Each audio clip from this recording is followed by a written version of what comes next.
for all of them. Let us know how you're enjoying all the action. Tweet at me, tweet at follow. Let us know how you love this guy. I mean, this guy, seriously, I cannot talk highly enough about you. I think at PAX it was kind of the same thing. We just hung out and I was like, I love this guy. We were gassing each other up, man. It was like you hype me up, I hype you up back. It's a good partnership, a true partnership. Yeah. And the other thing I want to take time to talk about is the changes that we've seen since the likes of PAX. So let's just go through this really quickly. So at PAX, we had disabled Shockwave Grenade.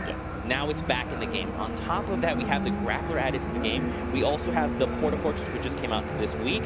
We've also had the Silenced AR added to the game. These are huge additions. On top of that, we saw the Cube, aka Kevin, sink himself into Loot Lake. Now Loot Lake is all bouncy, and we've also vaulted the drum gun. So, I mean, it's going to be very different. It's going to be very different coming out of Summer Skirmish into now the Fall Skirmish. How do you think these changes are going to affect the game? Yeah, I mean, the addition of the bouncy Loot Lake, the Shockwave Grenade, the Grappler, really, the metagame has evolved. This is so beautiful about Fortnite. The most recent evolution is mobility, which I think adds an element of skill, an element of surprise, and just a much different layer of competitiveness to competitive Fortnite. I am so excited to see that in action for the first time here in opening week with Fall Skirmish. That's right, and something else to talk about, ladies and gentlemen. This is the first kind of look we're using our online live spectator client. So we'll be checking this out, so something to keep an eye out for. On top of that, we also have a similar setup to PAX. We have like the overlay here, so you can actually see what players are dropping. You know, we'll quickly identify what hotspots will be. And I mean, as you can see, there's a player there repping that new skin, Valkyrie. I mean, Stone Cold Killer. This skin is amazing. This is my favorite skin, along with Frostwing. Oh my gosh. Absolutely beautiful. The animation, the effects, bar none, one of my favorite skins in the game, and I'm glad a lot of these players are repping it. Just dropped yesterday, so we'll see it, I'm sure, on display quite a bit today. Meanwhile, over in Lucky Landing, on the other side of the map here, looks like we have two different squads. Severin, who we had a chance to actually cast at PAX West, he was the Omega that played incredibly well at PAX West. Unfortunately, did not qualify for Monday, but a very, very strong European player, a good representative of the community. I'm excited to see what Severin and TSG. Right. Something to keep in mind, ladies and gentlemen, when you're watching is if they have the same number, they're on the same team. So, example, Slurry Airwalks is on team 4 here.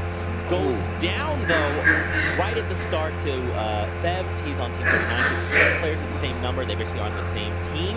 That's something to keep an eye out for. And just a really quick reiteration of the format there. So, you know, what do you think? Do you think players will play more for the victory rounds? Do you think we're going to see players just kind of go full send and try to get eliminations? What do you think? You know, honestly, both. And I hate to take the cop-out answer, but it's the reality. That's what's beautiful about Fortnite and competitive Fortnite. It really adheres to multiple play styles. If you like to play a little bit more passive, play for mid-game, play for late game, play for uncontested drops, you can. And there's a lot of variety.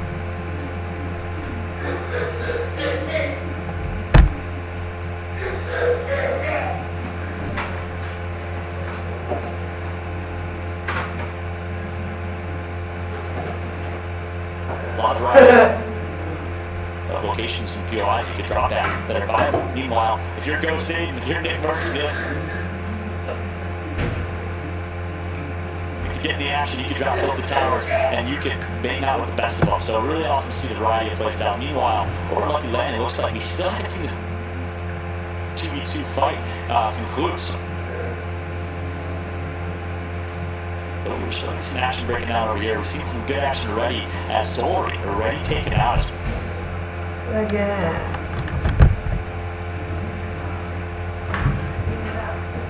By the way, we had our eyes on coming into this match. That's right. We've seen the kill feed there. DK takes down Apostle. I mean, Apostle, the dapper gentleman himself, he likes to.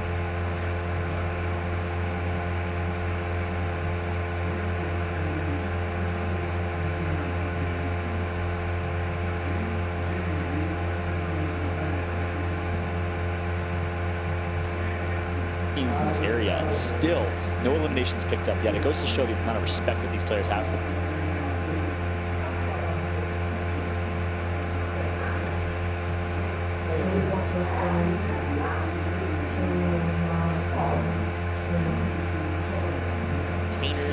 We've got a team here. We've got 2 teams within. I mean, there's people all around there, and we now know where this new circle is. So a lot of players will probably start making their way into safe zone.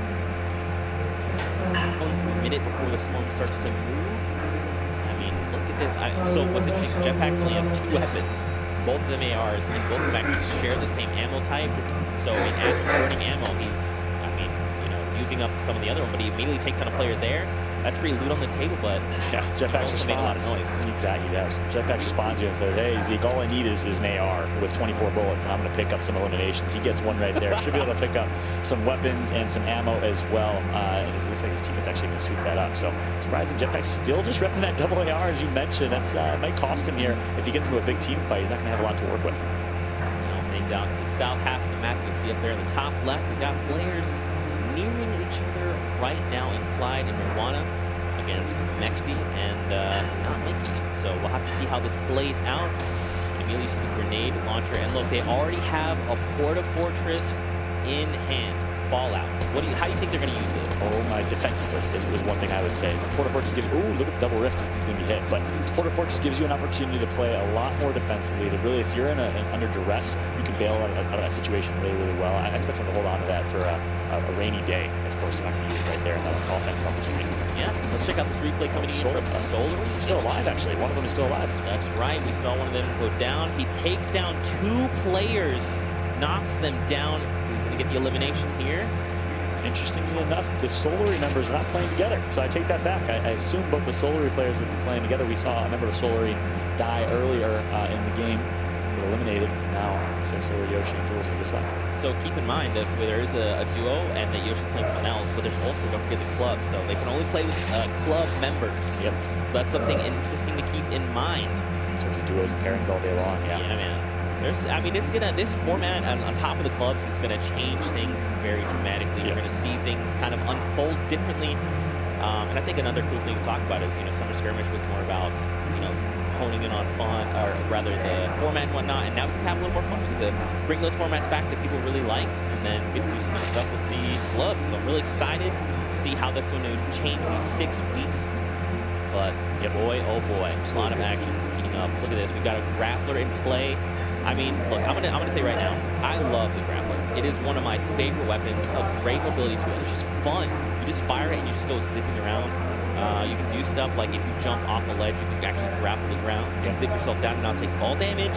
There's so many cool little things you can do with it. We're just scratching the surface of what we're going to see out of that item. I'm really excited for that. And really, I think everyone loves the grappler unless it's being used against you. Yeah, it's such a powerful item. Miss sniper shot right there, I believe. Tag just right there, but very close. Very close. Fun fact, Army actually played in PAX. No way. Yeah. A couple of Europeans making the trip. That's a long trip over to Seattle, so a lot of respect for our European competitors making the trek to Seattle to compete for, of course, the massive prize pool. $1.5 million prize pool as a PAX West. Another $10 million prize pool here for Fall Skirmish over 6 weeks. That, of course, will conclude at TwitchCon. Exciting things to come. It's going to be awesome. It's going to be so much fun. But look, Fallout, the storm is making its way in. Now, players are going to start to get funneled a little bit, right? Now they're going to start making their way from the safe zone. What do you think is the play here, right? So, like, if you're one of these players on the outside of the map, do you just go in and you just, make a spot for yourself? You just kind of wait. What do you think? Yeah, that was a key conversation. When talking to a lot of pro players at PAX West, is the learning that you have to rotate early. I think it's easier said than done. Everyone knows that they have to do it by textbook, but it's hard to do and actually in reality of the situation. But a lot of those players that are on the outskirts, that's typically where most people will lie. So by sitting on those outskirts, you put yourself at risk of running parallel to others and putting yourself in a pretty dangerous spot. I think the right play is to rotate early to center circle to not get caught in the mix here. Those players that are on the outskirts, we'll see if they can make it out alive. Taking the top, 80 players still left. I mean, there's still so many people left alive. So if this continues, I mean, we see a knock there in the kill feed there. Man, if this continues, we're going to see some of these tighter circles just non-stop action. Yeah, that's for sure. Right in the face of Vitality, Mika. A couple shots to be picked up. He's going to lose his shield here, so a little bit damaged. No shield for Mika in this one. He's just going to actually break down the cover. A little more passive. Big fight going down over towards the containers. Gabby going to get down. Looks like a shockwave is going to get used. So we talked about the addition and the ability to escape. Shockwave and grappler combo. A Markov goes for the flashy play. Going to get taken out. The Vitality duo going to pick up 2. Well played from them. That was almost one of the craziest plays. So as you saw, he was mid-air grapples over the enemy's head. Almost zips across, but the enemy was waiting for it and picks off Amar. Man, oh man. Now here's the thing. You got to go find that grappler. You saw this guy's got a grapple. You got to go get it. You got to use it yourself. That's how it works. That's 100% how it works. The passing of the torch, if you will, the passing of the grapple. It's right there. Micah, look, turn around. Micah, no, don't leave it. Want it? He doesn't want it. You know what? He's probably just like, look, I don't need this. This would make me too strong. Okay? All right? I can take down players. Believe in me, Zeke. You're right, Micah. I believe in you. Yeah, well done right there from Vitality. Of course, Vitality, French esports organization, premier esports organizations over in Europe. And they're showing why right now with two strong players on their side, on the Fortnite side at least. Meanwhile, Yoshi and Jules. 2v2 standoff situation. Meanwhile, a lot of fights taking on the Epsilon squad. Speaking of premier organizations in Europe, they're entering the scene as well towards Fatal Fields.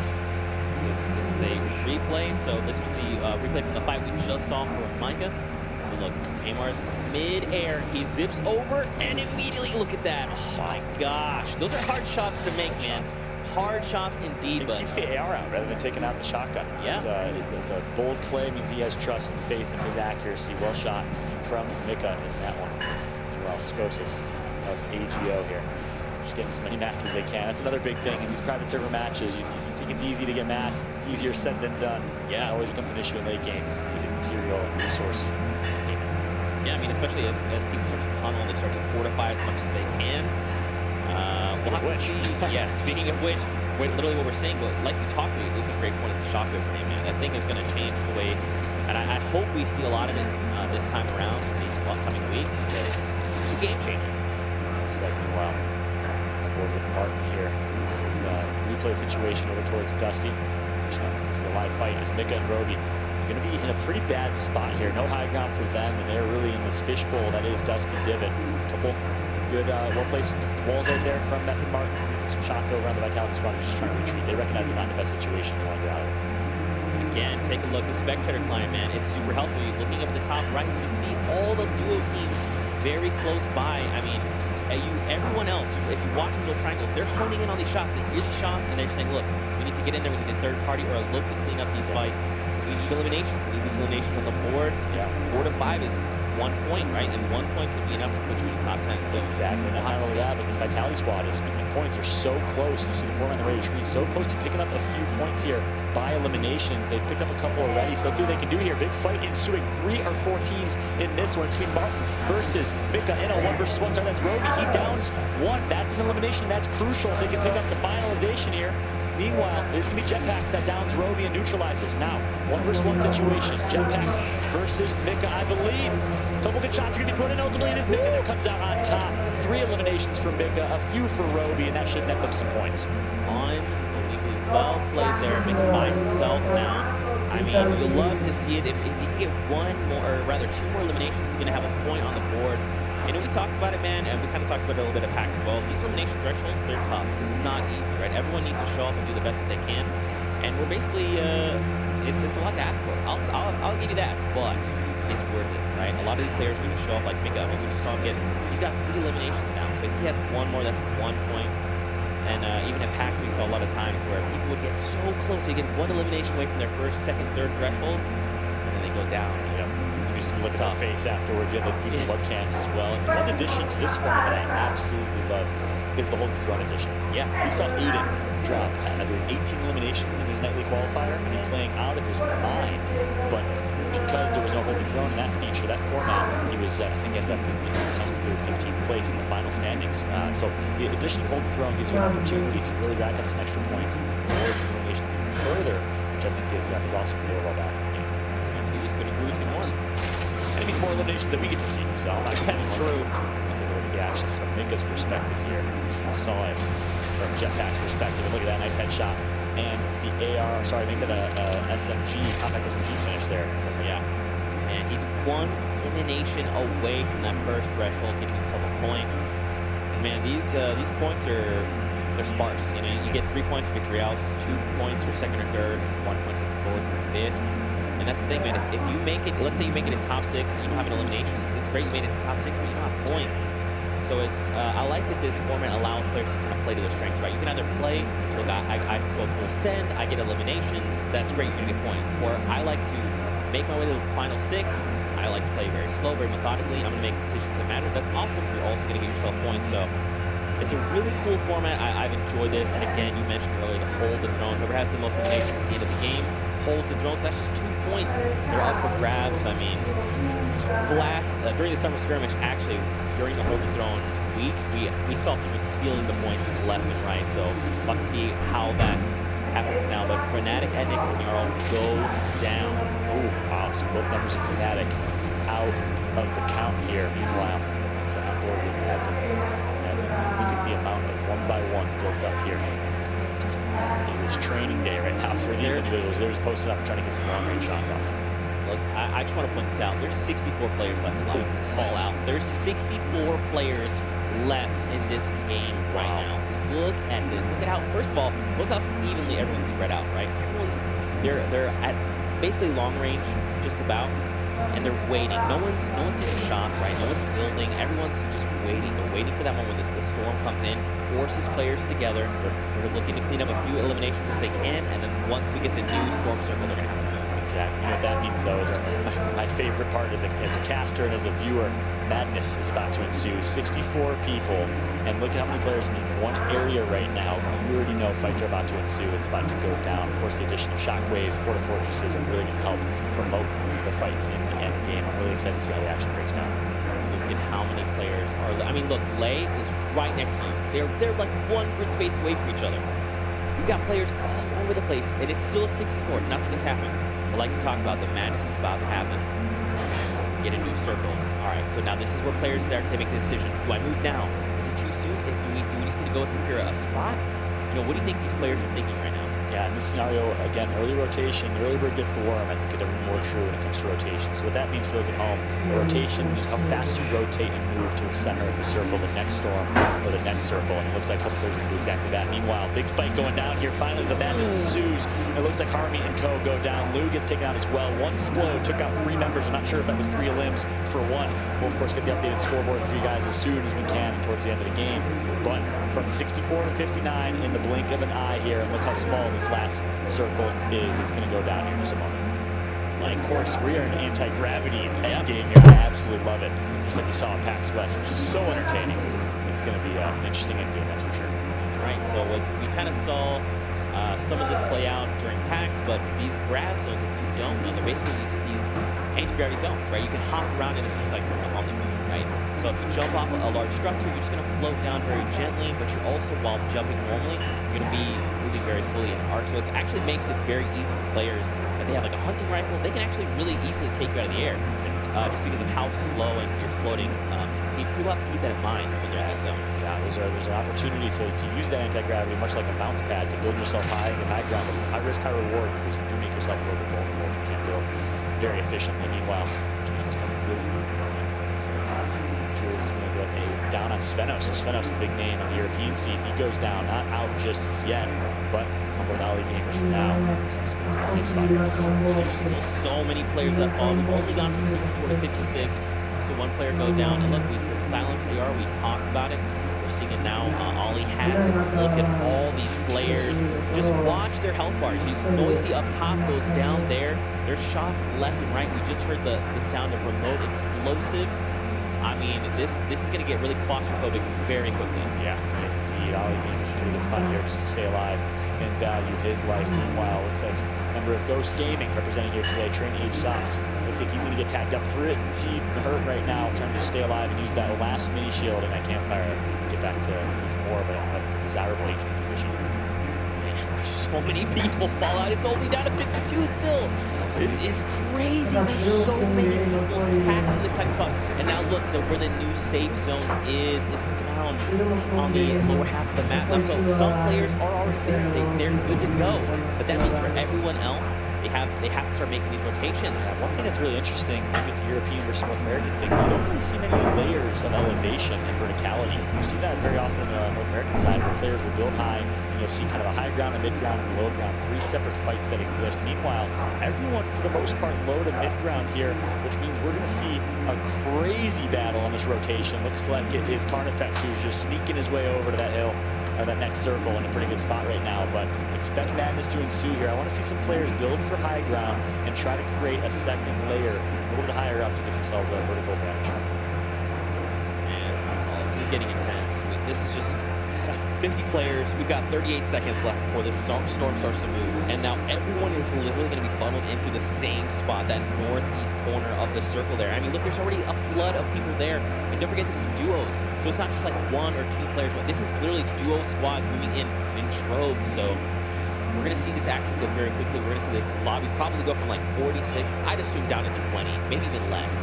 You're right. Look at the mini-map. I mean, it's all those triangles in one tiny area. It is awesome. You love to see this late game, how intense it is. One slight misstep can cost you your life in an instant. It's all about the flick of the wrist and the quick shotgun shots around the corner. We'll see who comes out on top of those. Meanwhile, looks like the rotation's going to come through. 35 seconds left until the storm will collapse in its new environment. Finally, people are building up towards high ground like madmen.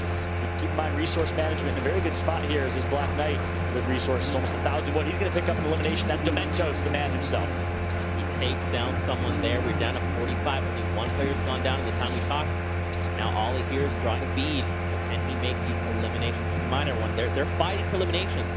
4 eliminations gets them a point on the board. They need these points, or they need to make top 5.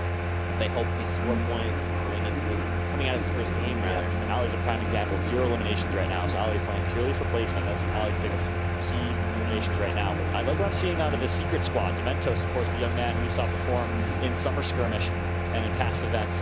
Holding high ground, he's going to lose that high ground with the bounce pad here. Just build himself a nice box and a nice square to survive here. But Larry Hunter picking up some nice kills. Looks like his teammate has gone down there. He's about to fall. He has no health. There he goes. So now Dementos is by himself. But look at all these players everywhere. I mean, we see players going down left and right. Someone down there, down below. 2 players down there. I mean, this is getting absurd. Now, the sky goes down. I mean, you literally just hear non-stop bullets. That's what you're hearing. Gunfire literally everywhere as people are, I mean, keep in mind, they're 1 or 2 grid space away. This player goes down as well. I mean, look, oh, there was a rift there. Someone used a rift. But Hex couldn't get there in time, so they're going to be allowed to reposition while in midair. Oh, we've got a grappler out as well. Oh my gosh, I didn't even think about a grappler in these situations. Unbelievable. It is absolute warfare, absolute madness. You called it perfectly. I like what I saw. I believe it was actually this squad here that held high ground was able to get a nice headshot elim immediately on whoever that was peeking for just a moment. So if you team fire, one thing they're talking about often is team firing in duos. Be very efficient. It's like the jump heads. We missed it. Oh no! Oh gosh. Gets it. He should be okay. Oh, Lothar goes down. He's lost in the storm. Windwalker took the L. Now we're down to 26 players. This lobby is very quickly getting thinned out. Oh my gosh, even look at the different elevations. I mean, oh, look, the grappler. We talked about it in these situations. Come on, make a shot. Look at this. You're just very quickly able to navigate this fight. And look, he lands on the med kit. What? Okay, Merry so Christmas, grapplers. My, oh my. This is changing this end game as we know it. Absolutely love it. I'm looking to see who has a shockwave or a Porta Fortress, because that would be massive in this late game scenario. You can easily, especially with the bounce pads of the Porta Fortress, you can easily get someone outside the storm, make some plays there. Impulse grenades, of course, playing a big impact as well. Eliminations picked up as of yet. Finally, 7 SSK7 picking up 100. Grabs another here in the Solari squad. Is he now? Oh my gosh. You know what I didn't even think about as well? Is with the addition. So if you're new to Fortnite, what we call it owning the wall. It means that you've placed this piece of structure down and you have rights to edit it. So as you look, so we looked at this wall and it means it's red and it's not his wall, he can't edit it. Now with the Porta Fortress edition, if you drop that when everyone's built around you, you own all those walls. You literally just consume everyone's structure around you, and then you have rights to edit everything. I need to see a Porta Fortress. That is a beautiful point, especially in this late game. So talk about ownership, possession. You can get possession of this entire circle with the Porta Fortress. It is that massive of a structure of a unit. Not only that, but you knock everyone potentially completely out of the circle into the storm in a very dangerous spot. If anyone held on to that Porta Fortress, we saw it way earlier. I'm not sure which team that was, but they still have it in their possession. That would be a game changer. Look at that high ground. 32 there. And look at this grenade launcher being used, so some GLs are going to come through here. Not going to connect for a exploded elim just yet, but nicely placed right there for Hunter. Oh, that's a grenade. Oh my gosh, a grenade just came in there. Solary Kinstar was down. Jam side got him. SSK has eliminated Kinzel there. Windstrike Miel eliminates Hex. 10 players left. I mean, look at this player. They have 6 eliminations Fallout. If they get 2 more, that's 3 points. Hunter is on fire right now, just capitalizing every moment when he can. Again, we're down 10 players. Solary squad, we talked about a little bit in the pregame. Performance so far, 6 elims, down the top 5 in players as well. Keep in mind, look at the right of your screen here. Second, third place will get you 2 points. You must survive for that second place finish or third place finish. Down to, so look at this. Things are just happening left and right. Down to 7. Again, back over to Hunter. He has 6 eliminations. That in itself is huge. That's 2 points can hit the board. If he even just waits till 1 more elimination, that's going to be 1 point coming up and make it just the top 5. I mean, oh, do you see the shockwave grenade? Is it on the ground? Yeah, It's right there. Is he going to grab it though? He's going. He knows he needs it. Yes. He's going to grab it. And ladies and gentlemen, here we go. Can you believe it? He gets the elim with the trap right after. Oh, but he's okay. So he did find elimination. There's 4 players left in the game. The circle is closing and everyone's falling down. Rip to go here. Oh, someone goes down. Okay, so this is it. We've got 4 players up. 1 is down. I believe we're going to go to a heal off. It's happening. Oh no, G-Max is doing everything he can. There's a player there. Wait. Wait, he didn't realize it. He literally landed on top of G-Max. He did not realize it. That was his teammate. No, it wasn't. It was someone else. Oh, it was a different number. He got the elim on He landed and took down the player on the right. So that means Bowman taking it to a heal off. Wow. With 3 eliminations on the board. So keep in mind, he does not meet the 4 elimination threshold. But man, he gets a victory out. That's 3 points on the board. Now, here's the thing. Don't forget, these eliminations are total per team, so per duo. So if the duo can find 4 eliminations, I mean, if Bowman's teammate has 1 elimination, that's an additional point. That's 4 points to start off here on game 1. And don't forget, we also have the whole draw mechanic, whoever has the most eliminations, whatever duo team, they're going to have those 2 floating points for free. I mean, what a game 1. Unbelievable finish to that one as well. You called it perfectly. He drops, doesn't realize that someone is healing center circle right there at the finish. Not able to pick up that elim, and swoops. His teammate swoops in, picks up the elim, keeps him alive, and they did secure a second place finish, which I think is huge. That's going to net them a few points. I believe that's 2 points for second and third. Well played right there.